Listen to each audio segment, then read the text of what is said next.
Hello बच्चों, welcome again.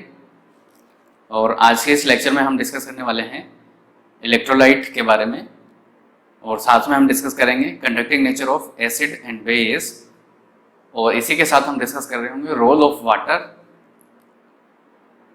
In ionisation of acid and base. ठीक है, तो तीन टॉपिक हमको इस लेक्चर में डिस्कस करने हैं: electrolyte, conducting nature of acid and base, और साथ में हम डिस्कस कर रहे होंगे role of water in ionisation of acid and base. ठीक है, इससे प्रीवियस लेक्चर में, इससे प्रीवियस वीडियो में हम डिस्कस कर चुके हैं class chemical properties of acid and base के बारे में। ठीक है, तो आइए स्टार्ट करते हैं। और स्टार्ट करने से पहले अगर आपने चैनल को अभी तक सब्सक्राइब नहीं किया है तो चैनल को सब्सक्राइब जरूर करें। आइए स्टार्ट करते हैं। ठीक है, तो आज का हमारा फर्स्ट टॉपिक है इलेक्ट्रोलाइट। इलेक्ट्रोलाइट से क्या मीनिंग है वो हम देख लेते हैं। कंपाउंड हुज एक्वस सॉल्यूशन और मेल्ट कंडक्ट इलेक्ट्रिसिटी। मींस ऐसे कंपाउंड जिनका या तो एक्वस सॉल्यूशन या फिर उनका मेल्ट, मतलब जब वो मेल्टेड फॉर्म में है, अगर वो इलेक्ट्रिसिटी कंडक्ट कर रहा है, ऐसा कंपाउंड जिसका एक्वस सॉल्यूशन, मतलब आपने उसको वाटर में डाल दिया, उसका एक्वस सॉल्यूशन बना लिया, या उसकी मेल्टेड कंडीशन, या उसको आपने मेल्ट कंडीशन में ले आए हो, तो उसकी जो मेल्टेड कंडीशन या एक्वस सॉल्यूशन अगर इलेक्ट्रिसिटी का कंडक्शन शो कर रहा है तो हम उसको बोल देंगे इलेक्ट्रोलाइट। ठीक है, अब ऐसे हमारे पास बहुत सारे एग्जांपल है, जैसे सोल्ट हमारे पास हो गया, तो सोल्ट जितने भी होंगे वो सब किसके एग्जांपल होंगे? इलेक्ट्रोलाइट के एग्जांपल होंगे। नेक्स्ट आ जाता है एसिड, फिर उससे नेक्स्ट आ जाता है हमारे पास बेस। तो ये सब क्या है? हमारे पास इलेक्ट्रोलाइट के एग्जांपल है। सोल्ट, एसिड एंड बेस, जितने भी सोल्ट, एसिड एंड बेस होंगे वो सब क्या होंगे? इलेक्ट्रोलाइट के हमारे पास एग्जांपल होंगे। क्लियर? देन इसी के साथ में, इलेक्ट्रोलाइट के साथ में एक और टॉपिक हमारे पास आ जाता है नॉन इलेक्ट्रोलाइट। इलेक्ट्रोलाइट हमने पढ़ लिया, ऐसे कंपाउंड या जिनका एक्वस सॉल्यूशन या मेल्ट इलेक्ट्रिसिटी कंडक्ट कर रहा है। तो नॉन इलेक्ट्रोलाइट क्या हो जाएगा? ऐसे कंपाउंड जिनका एक्वस सॉल्यूशन और मेल्ट इलेक्ट्रिसिटी कंडक्ट नहीं कर रहा है, उसको अपन क्या बोल देंगे? Non electrolyte. अब नॉन इलेक्ट्रोलाइट में हमारे पास एग्जांपल है शुगर, एल्कोहल, मतलब ऐसे कंपाउंड जिनका एक्वस सॉल्यूशन और मेल्ट इलेक्ट्रिसिटी कंडक्ट नहीं करता, तो उसको अपन बोल देंगे नॉन इलेक्ट्रोलाइट। फर्दर हम देखते हैं जो हमारे पास इलेक्ट्रोलाइट है वो दो तरीके के होते हैं। उसका अगर क्लासिफिकेशन आप देखोगे तो दो तरीके के इलेक्ट्रोलाइट आपके पास हैं, स्ट्रॉन्ग इलेक्ट्रोलाइट और वीक इलेक्ट्रोलाइट। ये वैसे ही है जैसे हमने पढ़ा था एसिड और बेस में, स्ट्रॉन्ग एसिड और वीक एसिड, स्ट्रॉन्ग बेस और वीक बेस। तो एक्चुअल में वो जो स्ट्रॉन्ग एसिड, वीक बेस और स्ट्रॉन्ग बेस, वो जो कैटेगरी है वो इलेक्ट्रोलाइट की कैटेगरी में आती है। ठीक है, स्ट्रॉन्ग इलेक्ट्रोलाइट क्या हो जाएंगे? ऐसे इलेक्ट्रोलाइट जो इलेक्ट्रिसिटी हाई अमाउंट में फ्लो कर रहे हैं उनके एक्वस सॉल्यूशन में या मेल्ट में, तो उसको हम बोल देते हैं स्ट्रॉन्ग इलेक्ट्रोलाइट। इसको आप सिंपल ऐसे देख सकते हो, अपन ने एसिड में पढ़ा था कि ऐसा एसिड जो कम्प्लीटली आयोनाइज्ड होगा उसको अपन बोल देंगे स्ट्रॉन्ग एसिड। अब यहाँ पर मीनिंग वही है, जो कम्प्लीटली आयोनाइज्ड होगा उसमें नंबर ऑफ आयंस ज़्यादा बन रहे होंगे, और अगर नंबर ऑफ आयंस ज़्यादा बनेंगे तो वहाँ पर जो इलेक्ट्रिसिटी फ्लो होगी एक्वस सॉल्यूशन से वो ज़्यादा हो रही होगी। ठीक है, तो हम स्ट्रॉन्ग इलेक्ट्रोलाइट किसको बोल देते हैं? जो कंप्लीटली आयोनाइज्ड होते हैं। ठीक है, और वीक इलेक्ट्रोलाइट हम किसको बोलेंगे? जो इनकम्प्लीटली आयोनाइज्ड हो रहे होंगे। क्लियर? बात वही है जो आपने एसिड और बेस में पढ़ी है उनके क्लासिफिकेशन में। तो स्ट्रॉन्ग इलेक्ट्रोलाइट में हमारे पास जो एग्जाम्पल आ जाता है वो आ जाता है सोल्ट। से जितने भी सोल्ट होंगे वो सब क्या होंगे? स्ट्रॉन्ग इलेक्ट्रोलाइट की कैटेगरी में आएंगे आपके पास। क्लियर?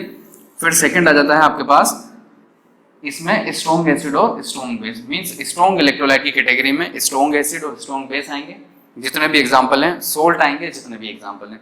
फिर हम देख लेते हैं वीक एसिड और weak base. Means weak electrolyte की कैटेगरी में कौन कौन क्या क्या आएगा, वो तो आ जाएगा हमारे पास वीक एसिड और वीक बेस। क्लियर? तो ये आएगा हमारे पास क्लासिफिकेशन इलेक्ट्रोलाइट का, टाइप इलेक्ट्रोलाइट का, स्ट्रॉन्ग इलेक्ट्रोलाइट और weak electrolyte. Strong completely ionize होंगे, वीक इनकम्प्लीटली आयोनाइज हो रहे होंगे। अगर स्ट्रॉन्ग कंप्लीटली आयोनाइज होगा तो नंबर ऑफ आयंस ज्यादा प्रोड्यूस हो रहे होंगे और इसलिए इलेक्ट्रिसिटी जो फ्लो होगी वो भी ज्यादा होगी। वीक इनकम्प्लीटली आयोनाइज होगा, और इनकम्प्लीटली आयोनाइज होगा तो number of ions come produce होंगे और इलेक्ट्रिसिटी जो फ्लो होगी वो भी कम होगी। ठीक है, आगे बढ़ते हैं। In case of weak electrolyte, अगर वीक इलेक्ट्रोलाइट की बात करें तो वहां पर एक इक्विलिब्रियम सेटअप हो जाता है किसके बीच में? अनआयोनाइज्ड मॉलिक्यूल और आयोनाइज्ड आयंस जो भी रहते हैं उनके बीच में। किस तरीके से? ये हम पहले भी देख चुके हैं। जैसे मान लो आपने एसिटिक एसिड लिया, इसको वाटर में डिसोल्व किया, तो एसिटिक एसिड का कंप्लीट अमाउंट या कंप्लीट मॉलिक्यूल इसके आयोनाइज होंगे, कुछ मॉलिक्यूल इसके अनआयोनाइज्ड फॉर्म में प्रेजेंट होंगे। मतलब ये डिसोशिएट या आयोनाइज कंप्लीट नहीं हो रहा होगा। तो कुछ मॉलिक्यूल प्रेजेंट होंगे, वो मॉलिक्यूल भी आपके कहाँ पर होंगे, एक्वस सॉल्यूशन में, और जितना आयोनाइज हुआ है उससे क्या बन गया, एसिटेट आयन और हाइड्रोनियम आयन, तो ये भी कहाँ पर होगा, एक्वस सॉल्यूशन में। तो ये आयोनाइज्ड आयन और अनआयोनाइज्ड मॉलिक्यूल दोनों के बीच में इक्विलिब्रियम सेटअप हो जाता है, मतलब ये इसमें कन्वर्ट होता रहता है, और जो आयोनाइज्ड आयन है एसिटेट और हाइड्रोनियम, ये वापस मिलकर क्या बना रहे होते हैं, एसिटिक एसिड बना रहे होते हैं। तो हम सिंपल बोल सकते हैं an equilibrium is setup between ions and unionised electrolyte in the weak electrolyte solution. ठीक है, तो ये हमारे पास हो जाता है इलेक्ट्रोलाइट वाला पार्ट, इलेक्ट्रोलाइट वाला टॉपिक। आगे बढ़ते हैं, हमारे पास नेक्स्ट टॉपिक आता है conducting nature of acid and base. Means आपको एसिड और बेस का जो एक्वस सॉल्यूशन है उनकी कंडक्टिंग नेचर फाइंड करनी है। तो इसके लिए हमने एक एक्सपेरिमेंटल सेटअप कर लिया है, एक बीकर हमने ले लिया, उस बीकर में हमने एक रबर कोर्क रख रखा है और उस पर 2 आयरन नेल प्लेस कर दिए हैं। इन आयरन नेल को वायर की हेल्प से हमने कनेक्ट कर दिया है बैटरी से, और उसी सर्किट में हमारे पास एक बल्ब लगा हुआ है। क्लियर?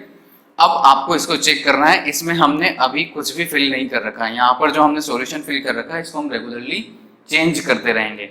ठीक है, मतलब सॉल्यूशन से आपको देखना है कि कौन कौन सा सॉल्यूशन आप फिल कर रहे हो तब ये बल्ब ग्लो हो रहा है, और जब आप कोई सा सॉल्यूशन फिल कर रहे हो तो बल्ब ग्लो नहीं हो रहा है। तो वो आपको चेक करना है कि जब आप किस टाइप का सॉल्यूशन फिल कर रहे हो तो बल्ब ग्लो हो रहा है और नहीं हो रहा है। ठीक है, तो हम 1 बाय 1 अलग अलग सॉल्यूशन इसमें फिल करके देखेंगे एक्सपेरिमेंट के थ्रू।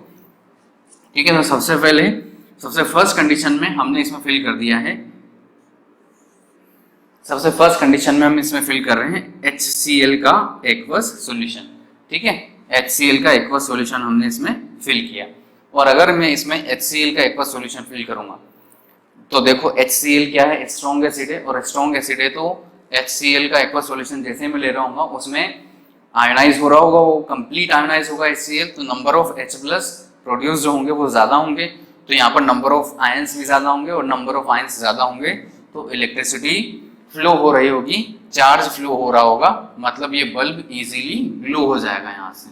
ठीक है, और अगर बल्ब इजीली ग्लो होगा तो फुल लाइट के साथ में ग्लो होगा। क्यों? क्योंकि स्ट्रॉन्ग इलेक्ट्रोलाइट है, स्ट्रॉन्ग एसिड है, कंप्लीटली आयनाइज्ड होगा, नंबर ऑफ आयंस ज्यादा फ्लो हो रहे होंगे, इसलिए इलेक्ट्रिसिटी भी ज्यादा फ्लो रहेगी। मतलब अगर HCl आप लेते हो तो उस कंडीशन में बल्ब ग्लो होगा और फुल लाइट के साथ होगा।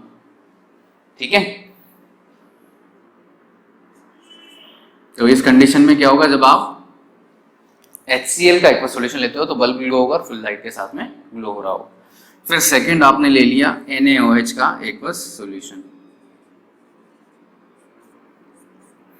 सेम कंडीशन है, यहाँ पर भी क्या है, स्ट्रॉन्ग बेस है, और स्ट्रॉन्ग बेस है तो एक्वस सॉल्यूशन में कंप्लीटली आयनाइज्ड होगा, और कंप्लीटली आयनाइज्ड होगा तो नंबर ऑफ आयंस ज्यादा प्रोड्यूस हो रहे होंगे, नंबर ऑफ आयंस ज्यादा प्रोड्यूस होंगे तो बल्ब कंप्लीटली ग्लो होगा और फुल लाइट के साथ में ग्लो होगा।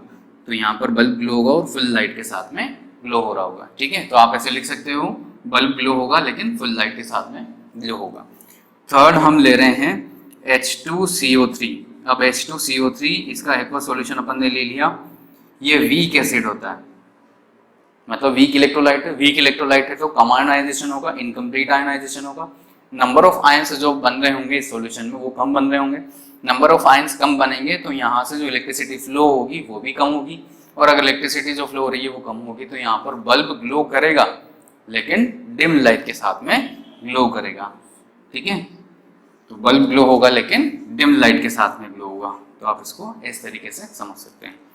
फिर नेक्स्ट हम ले लेते हैं वीक बेस, मतलब कैल्शियम हाइड्रोक्साइड आपने ले लिया, इसका एक्वस सॉल्यूशन लिया, तो जब आप इसका एक्वस सॉल्यूशन लोगे तो ये वीक बेस है, वीक एल्कली है, तो उस कंडीशन में यहाँ पर बल्ब जो ग्लो होगा वो ग्लो तो होगा लेकिन डिम लाइट के साथ में ग्लो होगा। फिर नेक्स्ट हम ले लेते हैं शुगर का एक्वस सॉल्यूशन। नेक्स्ट आपने ले लिया शुगर का एक्वस सॉल्यूशन। अब अगर आप शुगर लेते हो तो बल्ब ग्लो नहीं होगा क्योंकि शुगर आयोनाइज नहीं होती है, शुगर का आयोनाइजेशन नहीं होता है। और नेक्स्ट आप ले लो एल्कोहल, तो अगर आप एल्कोहल लेते हो तो उस कंडीशन में भी बल्ब ग्लो नहीं होगा क्योंकि एल्कोहल भी आयोनाइज नहीं होता है। तो इस तरीके से आप यहाँ से फाइंड कर सकते हो conducting nature of acid and basic solution. तो अगर एसिडिक सॉल्यूशन है, स्ट्रॉन्ग एसिडिक सॉल्यूशन है, तो वहां पर इलेक्ट्रिसिटी अच्छे से फ्लो होगी, उसकी कंडक्टिविटी अच्छी रहेगी। स्ट्रॉन्ग बेसिक सॉल्यूशन है तब भी कंडक्टिविटी अच्छी रहेगी। लेकिन वीक एसिड और वीक बेसिक सॉल्यूशन है तो फिर कंडक्टिविटी कम हो जाएगी, और अगर नॉन इलेक्ट्रोलाइट है, ठीक है, तो उस कंडीशन में इलेक्ट्रिसिटी फ्लो नहीं होगी। तो ये आपको ध्यान में रखना है कि अगर एसिडिक सॉल्यूशन है और बेसिक सॉल्यूशन है तो वो भी इलेक्ट्रिसिटी कंडक्ट कर सकते हैं। नेक्स्ट टॉपिक हम ले रहे हैं role of water in ionisation of acid and base. Means water किस तरीके से हेल्प करता है एसिड और बेस का जब आयोनाइजेशन होता है तब। ठीक है, तो देखते हैं। जैसे मैंने क्या ले लिया, HCl एक मॉलिक्यूल ले लिया है, इसमें हाइड्रोजन का इलेक्ट्रॉन, ये क्लोरीन का इलेक्ट्रॉन है, और ये क्लोरीन के आउटर मोस्ट शेल में जो इलेक्ट्रॉन प्रेजेंट है वो है। क्लोरीन के आउटर मोस्ट शेल में 7 इलेक्ट्रॉन होते हैं। ठीक है, अब देखो एक्चुअल में क्लोरीन की इलेक्ट्रोनेगेटिविटी ज्यादा होती है। इलेक्ट्रोनेगेटिव मतलब बॉन्ड में जो इलेक्ट्रॉन प्रेजेंट है उनको अपनी तरफ खींचने की टेंडेंसी, ये क्लोरीन की हाइड्रोजन से ज्यादा है। ऐसे ही ऑक्सीजन की भी हाइड्रोजन से ज्यादा होती है। तो क्लोरीन क्या करेगा, इस इलेक्ट्रॉन को अपनी ओर खींच लेगा, अपनी ओर अट्रैक्ट करेगा। अट्रैक्ट करने से ये इलेक्ट्रॉन पार्शियल इधर शिफ्ट हो जाएगा। इलेक्ट्रॉन पर नेगेटिव चार्ज होता है, अगर पार्शियल इधर शिफ्ट होगा तो इस पर पार्शियल नेगेटिव चार्ज आ जाएगा। इसको बोल देते हैं हम डेल्टा डेल नेगेटिव। ठीक है, और अगर इस पर डेल नेगेटिव आएगा तो इस पर डेल पॉजिटिव डेवलप हो जाएगा। क्लियर, सेम कंडीशन यहाँ पर होगी। अब जब हम HCl को वाटर में ऐड करते हैं तो वाटर के मॉलिक्यूल अपने आप को इस तरीके से अरेंज कर लेंगे कि इस पर जो पार्शियल पॉजिटिव चार्ज आ रहा है वो पार्शियल पॉजिटिव चार्ज ऑक्सीजन पर जो पार्शियल नेगेटिव चार्ज डेवलप होगा उससे अट्रैक्ट हो जाए। किस तरीके से, ऑक्सीजन की इलेक्ट्रोनेगेटिविटी ज़्यादा होती है तो ये भी क्या करेगा, हाइड्रोजन के इलेक्ट्रॉन को, बॉन्डेड इलेक्ट्रॉन को अपनी ओर खींचेगा, और इस कंडीशन में ऑक्सीजन पर क्या होगा, double partial negative charge develop हो जाएगा, इधर हाइड्रोजन पर पार्शियल पॉजिटिव चार्ज डेवलप हो जाएगा। इस तरीके से तो सारे मॉलिक्यूल में ऐसा होगा, सारे वाटर मॉलिक्यूल अपने आप को इस तरीके से अरेंज कर लेते हैं। ठीक है, अब ये तो बात हो गई हाइड्रोजन के लिए, यहाँ पर पार्शियल नेगेटिव है तो यहाँ पर वाटर मॉलिक्यूल इस तरीके से अरेंज होंगे कि हाइड्रोजन का पार्शियल पॉजिटिव इस पार्शियल नेगेटिव से अट्रैक्ट हो जाए। ठीक है, तो इस तरीके से अरेंज हो जाएगा जैसे आप वाटर में डिसोल्व कर देते हो HCl को, एसिड किसी भी एसिड को। क्लियर, अब ये हमने जरा समझने के लिए ओनली 2 मॉलिक्यूल्स लिए हैं, लेकिन जैसे हम वाटर में डिसोल्व करेंगे तो नंबर ऑफ वाटर मॉलिक्यूल्स इस क्लोरीन को खींच रहे होंगे।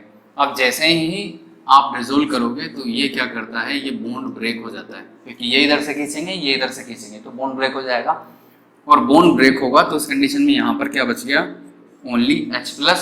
अब जैसे ही ब्रेक होगा तो इलेक्ट्रॉन इसके पास चला जाएगा तो ये क्या बन जाएगा, Cl- और ये क्या बन जाएगा, H+। यहाँ पर ओनली पार्शियल चार्ज था, लेकिन जैसे ही ब्रेक होगा तो इलेक्ट्रॉन कंप्लीटली ट्रांसफर हो जाएगा Cl के पास, और इस पर फुल नेगेटिव चार्ज आ जाएगा, इस पर फुल पॉजिटिव चार्ज आएगा। अब इस कंडीशन में भी इसमें वाटर मॉलिक्यूल सराउंडेड होंगे, और अगर वाटर मॉलिक्यूल सराउंडेड होंगे तो हम उसको बोल देते हैं एक्वस, और इसको भी क्या बोल देंगे, एक्वस बोल देंगे। ठीक है, तो इस तरीके से आयोनाइजेशन होता है किसी भी एसिड का। क्लियर, यहाँ पर ये कोवेलेंट बॉन्ड था तो उसको ब्रेक कर दिया जैसे आपने वाटर में ऐड किया किसी भी एसिड को। अब ये जो आयंस हैं, इन आयंस को हम बोल देते हैं हाइड्रेटेड आयन,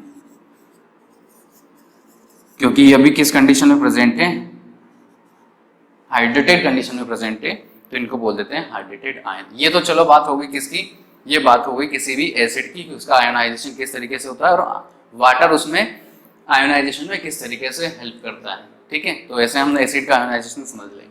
बात कर लेते हैं बेस की। जैसे आपने ले लिया NaOH, ठीक है, अब NaOH में तो पहले से ही सोडियम किस कंडीशन में प्रेजेंट है, आयोनिक कंडीशन में प्रेजेंट है, और OH पर क्या है, माइनस चार्ज है, क्योंकि दोनों में कौन सा बॉन्ड प्रेजेंट है, आयोनिक बॉन्ड प्रेजेंट है। तो फोर्स ऑफ अट्रैक्शन यहाँ पे लग रहा होगा, ओनली फोर्स ऑफ अट्रैक्शन लग रहा है यहाँ पर। ठीक है, इस तरीके से फोर्स ऑफ अट्रैक्शन लग रहा होगा। अब जैसे आप इसको वाटर में डिसोल्व करोगे तो सिमिलरली वाटर मॉलिक्यूल अपने आप को इस तरीके से अरेंज कर लेंगे कि यहाँ पर जो माइनस चार्ज है उसको कौन अट्रैक्ट कर ले, H+, और इधर जो पॉजिटिव चार्ज है उसको कौन अट्रैक्ट कर ले, ऑक्सीजन पर जो माइनस चार्ज आ रहा है वो। तो इस तरीके से वाटर मॉलिक्यूल अपने आप को अरेंज कर लेते हैं जैसे आप किसी भी एसिड और बेस को डिसोल्व करते हो वाटर। ठीक है, अब n number of water molecule होंगे तो इन दोनों का जो फोर्स ऑफ अट्रैक्शन लग रहा होगा उसको ब्रेक कर देंगे, और ये किस कंडीशन में आ जाएगा, Na+ एक्वस कंडीशन में आ जाएगा, और OH- भी एक्वस कंडीशन में आ जाएगा। तो किसी भी एसिड और बेस को आयोनाइज करने में वाटर सबसे इंपॉर्टेंट रोल प्ले करता है। उनके बीच का जो फोर्स ऑफ अट्रैक्शन है वो कौन ब्रेक कर रहा होता है? वाटर। अब देखो, ये हमने समझ लिया। हम जब क्लासिफिकेशन पढ़ रहे थे तो वहां पर भी हमने देखा था, जैसे आपने HCl लिया और HCl को वाटर में डिसोल्व किया तो क्या बन जाएगा? H3O प्लस बन जाएगा और Cl माइनस बन जाएगा एक्वस कंडीशन में। ये आपने रिएक्शन पढ़ी थी, ठीक है। अब ये रिएक्शन किस तरीके से हो रही है वो हमको यहाँ पर विजुअलाइज हो गया है ना। आपने जैसे वाटर में डिसोल्व किया तो ये H3O प्लस बन गया। H3O प्लस कैसे बना? ये H प्लस एक्वस कंडीशन में प्रेजेंट है और H2O इससे एड हो जाएगा। H2O सराउंडेड में है तो ये हाइड्रेटेड आयन बन जाएगा, H3O प्लस बन जाएगा, हाइड्रोनियम आयन उसको बोल रहे हैं, और Cl माइनस आयन बन जाएगा, ठीक है। अब हम बात करते हैं कि इन आयंस का रोल क्या है। तो एक्चुअल में जो आपकी एसिडिक प्रॉपर्टी आ रही है, बेसिक प्रॉपर्टी आ रही है, वो जो हाइड्रेटेड आयन है उनकी वजह से आ रही है। दूसरा, अभी हमने कंडक्टिंग नेचर के बारे में डिस्कस किया है कि एसिडिक और बेसिक सॉल्यूशन इलेक्ट्रिसिटी कंडक्ट करते हैं, तो उनके इलेक्ट्रिसिटी कंडक्शन के लिए जो रेस्पॉन्सिबल आयन है वो कौन से आयन होंगे? ये वाले आयन होंगे, ठीक है। तो इस तरीके से वाटर हेल्प करता है आयोनाइजेशन में। तो यहाँ से आपको दो चीजें याद रखनी है। सबसे फर्स्ट क्या है? सबसे फर्स्ट आपको यह याद रखना है कि अगर कोई भी एसिड है कोई और बेस है तो उसको आयोनाइज कौन करता है? वाटर आयोनाइज करता है, ठीक है। सेकंड आपको याद रखना है कि एसिड से क्या रिलीज हो जाएगा? H प्लस या H2 प्लस रिलीज होगा, और बेस से क्या रिलीज हो जाएगा? OH माइनस रिलीज हो जाएगा। इनके अलावा भी आयन्स रहेंगे, जैसे कोई भी आप बेस ले रहे हो तो उसमें जो कैटायनिक पार्ट है वो आयनिक फॉर्म में रहेगा, और एसिड ले रहे हो तो उसमें जो एनायनिक पार्ट है वो आयनिक फॉर्म में रहेगा। अब इलेक्ट्रिसिटी कंडक्शन के लिए कौन से आयंस रेस्पॉन्सिबल होते हैं? इलेक्ट्रिसिटी कंडक्शन के लिए हाइड्रेटेड आयंस रेस्पॉन्सिबल होते हैं, ठीक है। और ये H प्लस और OH माइनस ये रेस्पॉन्सिबल हैं किसी भी एसिड की एसिडिक और बेसिक प्रॉपर्टी के लिए, ठीक है। तो तीन टॉपिक हमको इस लेक्चर में डिस्कस करने थे: electrolyte, conducting nature of acidic and basic solution, और third, role of water in ionisation of acid and base, ठीक है। ये तीनों टॉपिक हम इस लेक्चर में डिस्कस कर चुके हैं। तो ये लेक्चर हमारा यहीं पर कंप्लीट होता है। इससे नेक्स्ट लेक्चर में हम डिस्कस कर रहे होंगे इंडिकेटर्स के बारे में, ठीक है। Thank you, keep watching, keep smiling.